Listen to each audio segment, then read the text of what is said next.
नमस्कार, लाइव लगातार में आपका स्वागत है। झारखंड में पेश हुए बजट को लेकर माननीयों की प्रतिक्रिया सामने आ रही है। एक ओर जहां सत्ता पक्ष इसे लेकर खासा उत्साहित दिखाई पड़ रहा, तो वहीं दूसरी ओर इस बजट को विपक्ष ने अनुपयोगी करार दे दिया है। बता दें, इस बजट की प्रशंसा करते हुए शिल्पी नेहा तिर्की ने कहा कि ये बजट बेहतरीन है। यदि विपक्ष के साथियों को इस बजट में कोई कमी नजर आ रही है, तो उन्हें कल होने वाले बहस में तथ्यों के साथ अपनी बात को साबित करना होगा। वहीं इसे लेकर नवीन जायसवाल ने कहा कि बजट झूठ का पुलिंदा है। इधर पूर्णिमा साहू दास ने इस बजट को घनघोर निराशाजनक बताते हुए पूछा कि 450 में गैस सिलेंडर कब मिलेगा। बता दें, इस मामले को लेकर युवा नेता जयराम महतो ने बताया कि ये बजट पिछली बार के बजट की ही तरह है। पिछले वर्ष भी लगभग 1.5 लाख करोड़ का ही बजट था, इस बार भी उतना ही है। पर देखना है कि बजट में जो सुनहरी बातें हैं उनका क्रियान्वयन कैसे होता है। तो आइए देखते हैं झारखंड के माननीयों की बजट पर किया गया था और इसको भी इंक्लूड किया गया है बजट में। तो मैं हमारे माननीय मुख्यमंत्री जी को और आदरणीय वित्त मंत्री जी को धन्यवाद करना चाहती हूँ। हम विपक्ष कह रही है सिर्फ आंकड़ों में बढ़ोतरी हुई, कुछ खासा डिफरेंस धरातल पर देखने को नहीं मिला। देखिए, वो तो कल जब बहस की बारी आएगी तो इनको भी वो इन चीज़ों को जो कह रहे हैं मीडिया में आगे, उनको तथ्यों के साथ प्रमाणित करना पड़ेगा कि क्या खास अंतर नहीं है और अंतर है। दूसरी चीज़ है, आप लोगों को इन्हें पूछना चाहिए कि लगातार इनके कार्यकाल में केंद्र सरकार में कैसे कृषि के बजट में गिरावट आई है। हम लोगों ने कृषि के भी बजट में बढ़ावा हमेशा दिया है। इनके समय में, इनके कार्यकाल में केंद्र बजट में कृषि जैसे क्षेत्रों में क्यों गिरावट आई है, इन चीज़ों में भी इनको चर्चा करना चाहिए। देखिए, ये बजट में केवल कविता सुनने को मिला, कोई नयापन नहीं था। ना युवाओं के भविष्य को लेकर कोई चिंता सरकार की थी, ना झारखंड को नई दिशा में आगे पहुंचाने की। जो पिछले साल 25-26 का बजट था, और आप देखें कि बहुत बड़ी बड़ी बातें बजट में पिछले वर्ष हुई, लेकिन धरातल पर कोई काम नहीं हुआ। आज झारखंड की जनता बेहाल है और सरकार केवल कविता सुना रही है। निश्चित तौर पर ये बजट झूठ का पुलिंदा है। आने वाले समय इस पर ज़मीन पर कोई काम दिखने वाला नहीं है। ये हम लोग और झारखंड की जनता भी जानती है। देखिए, मैं तो यही कहना चाहूँगी कि पहले जो बजट पेश किया गया था, 1,36,000 करोड़ का जो बजट पेश किया गया था, सरकार को बताना चाहिए कि क्या वो बजट लागू हो पाया है सही तरीके से, क्या वो जनता के बीच जो है धरातल पर उतर पाया है। पहले तो ये क्लियर करना चाहिए। मैं ही बता दूँ तो अभी तक तो वो लागू ही नहीं हो पाया।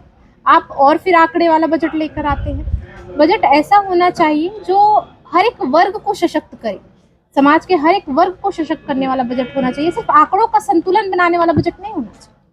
तो मुझे तो ये बेहद निराशाजनक बजट रहा। सिर्फ आंकड़ों का जो है आपका खेल बाजीगरी ही मुझे दिखा इसमें। वो कह रहे हैं कि महिलाओं के लिए खास है।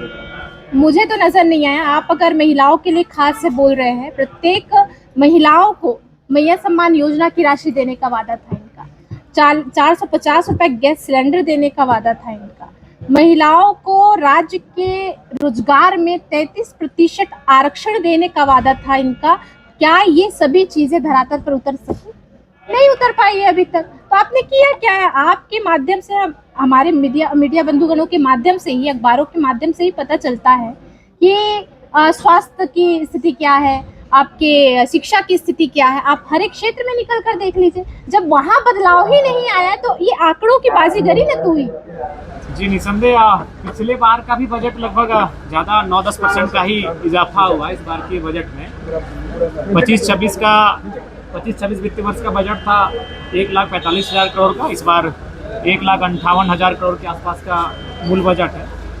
और अब सवाल ये बनता है कि जो बजट माननीय वित्त मंत्री महोदय ने अनुमान के तहत प्रस्तुत किया है, इस लक्ष्य की प्राप्ति कैसे होती है और उनका क्रियान्वयन कैसे होता है, ये सबसे महत्वपूर्ण होता है। बजट बिल्कुल सुनने में बहुत बड़ा लग रहा है, सुनने में बड़ा सुनहरा लग रहा है, लेकिन धरातल पर क्या होता है। जैसे अभी अगर पथ निर्माण की बात करें तो उसका मैंने अध्ययन किया, तो पिछले वर्ष भी पथ निर्माण को लेकर काफ़ी राशि आवंटन हुआ था। लेकिन आज आप किसी भी विधायक से पूछिए, यहाँ तक सत्ता पक्ष के विधायकों से पूछिए कि आपने एक वित्तीय वर्ष में कितनी योजनाओं का क्रियान्वयन होते हुए देखा, बिल्कुल ना के बराबर।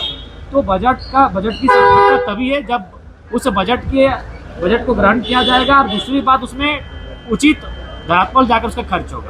बजट किताबों में, भाषणों में बहुत सुंदर है।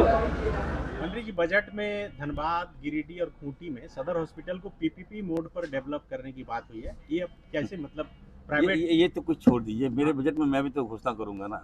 नहीं, आज उसमें चर्चा किया मंत्री जी ये ने। देखिए, आप बताइए, आप लोग इरफान अंसारी के बारे में कोट करते हैं, कभी आपने सोचा कि 8 मेडिकल कॉलेज में लेके आया हूँ, जमीन मैंने मुहैया कराया, मेडिकल कॉलेज बनेगा तो किसके लिए बनेगा? यहाँ के लोगों के लिए बनेगा, तो मैं दिया हूँ। और बहुत जल्द मेडिकल कॉलेज का निर्माण। राज्य की जनता के लिए एक उदासीनतापूर्ण बजट है और इसे विशेषकर नौजवानों के लिए, बेरोजगारों के लिए और किसानों के लिए एक एकदम कुछ ही उनको नहीं दिया गया है। और राज्य की जनता को जिस प्रकार से पहले ठगने का काम किया गया था, उसी प्रकार से बजट में लोक लुभावन बजट है सो देख करके इनको ठगने का काम किया है। इसे राज्य के लोग तो काफ़ी उदासीन है और काफ़ी ऐसा कि बड़े ही असंतोष है इस बजट को लेकर। सर, बाकी क्षेत्र के लिए आपने कुछ विशेष मांग रखा था क्या बजट में? देखिए, क्या जरूरतें हैं उस क्षेत्र? बाकी क्या की जरूरत सबसे जरूरी है कि ऐसा बराज जो है अब 1975 में ऐसा शुरू हुआ, शिलान्यास हुआ था, और आज तक उसी हिसाब से पड़ा हुआ है। और उसको पूरा करने का बजट इसमें प्रावधान करते पूरा होता है, उनको का भुगतान होता है लोगों का।